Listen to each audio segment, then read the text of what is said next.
বুধবার আশুরাকে আর তারপরে বৃহস্পতিবার এই দুইটা দিন রোজা রাখা।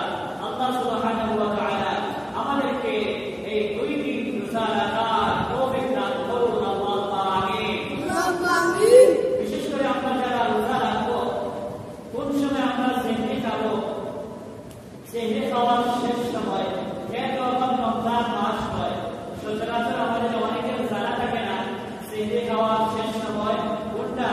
অনেকে আমরা সেহরি খাই রোজা রাখার নিয়তে, কিন্তু সঠিক সময় না জানার কারণে যে আমরা সারাদিন পুরা দিনটা উপবাস থাকি, কিন্তু আমাদের খানা পিনাও হয় না, রোজাও হয় না।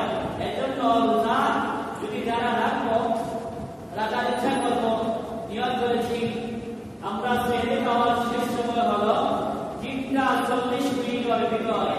3:40 মিনিটের ভিতরে দুর্বল সমাজের মধ্যে বর্ণিত